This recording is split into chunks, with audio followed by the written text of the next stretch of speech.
Hello friends, આજે આપણે બનાવશું મોમોઝ.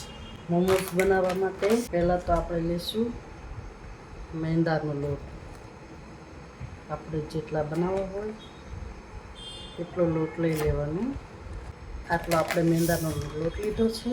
હવે આપણે આમાં થોડું મીઠું નાખીશું, પછી થોડું નાખીશું મોયણ, તેલ નાખીશું મોયણ માટે. હવે આ લોટ આપણે બાંધી દઈશું. પાણી નાખતા જઈશું થોડું થોડું અને લોટ બાંધતા જઈશું. આપણો લોટ બંધાઈ ગયો છે. આવો નોર્મલ બાંધવાનો છે. પૂરીનો લોટ બાંધીએ એવી રીતે થોડું ઉપરથી તેલવાળો લોટ કરી અને ઢાંકીને મૂકી દઈએ.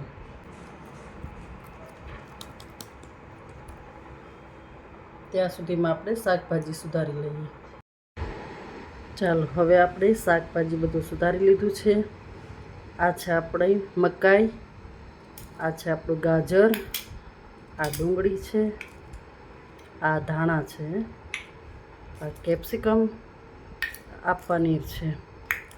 આના બધાને આપણે થોડુંક પાણી બળે એટલે થોડુંક સેજ સ્લાઈડ આપણે તવામાં ગરમ કરી લઈશું.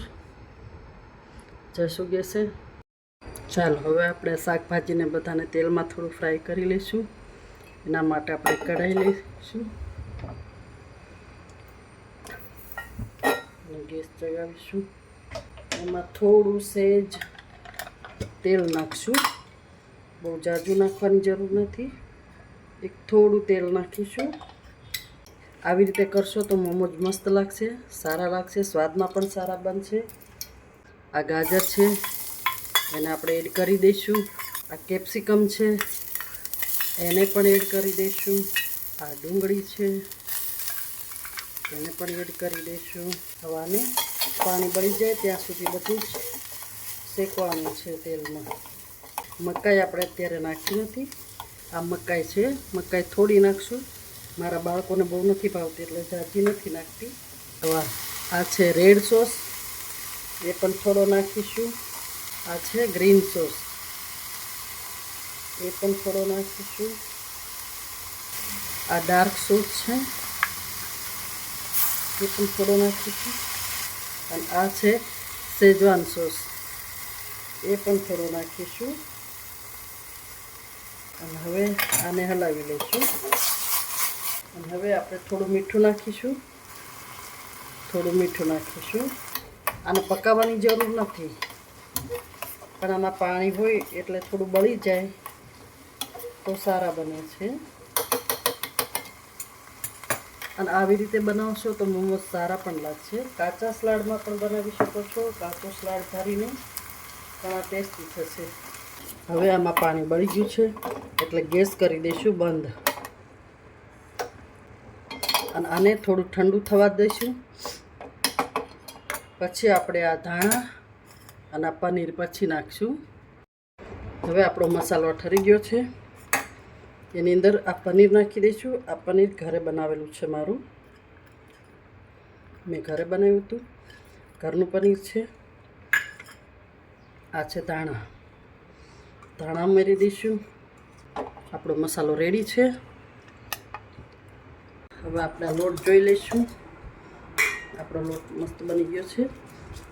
હવે આને થોડું કૂણવી લઈશું. અને હવે આપણે આને નાની નાની લોયું કરી નાખશું.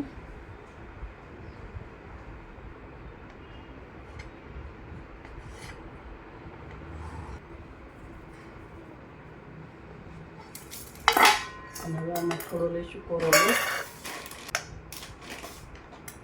અને આપણે વણી લઈશું.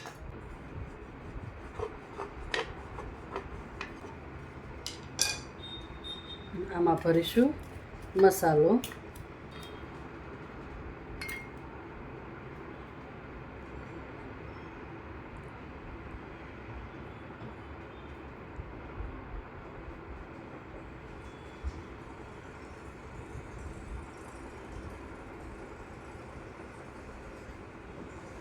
આવી રીતે આપણે બધી બનાવી લેવાની છે. અને આ આપણે બનાવશું મકાઈ અને મસાલાને. મારી એક બેબીને એકલી મકાઈની વધારે ભાવે છે એટલે આમ આપણે મકાઈ જાજી નાખીશું. અને આ આવી રીતે પેક કરી દઈશું.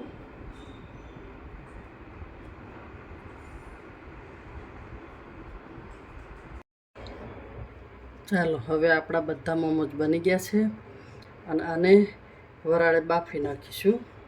એના માટે મૂકશું ઢોકળિયું અને ગેસ જગાવશું અને એમાં નાખશું પાણી.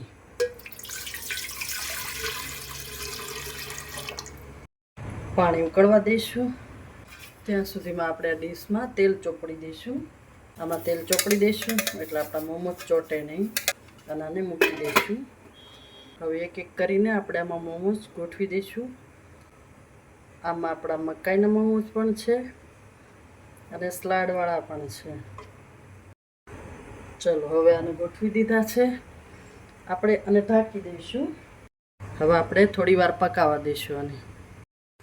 ચલો હવે આપણે મોમોજ ચેક કરી લઈશું.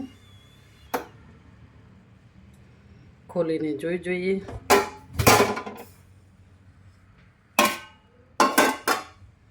જો આપણા મોમોજ બની ગયા છે, મસ્ત બની ગયા છે. મકાઈવાળા પણ બની ગયા છે અને સ્લાડવાળા પણ બની ગયા છે. હવે આપણે એક એક ડીશમાં કાઢીને સર્વ કરી લઈશું. જો આપણા મોમોજ તૈયાર થઈ ગયા છે. સારી લાગે મારી રસોઈ તો કમેન્ટ કરજો અને સબસ્ક્રાઈબ કરજો અને લાઈક કરજો.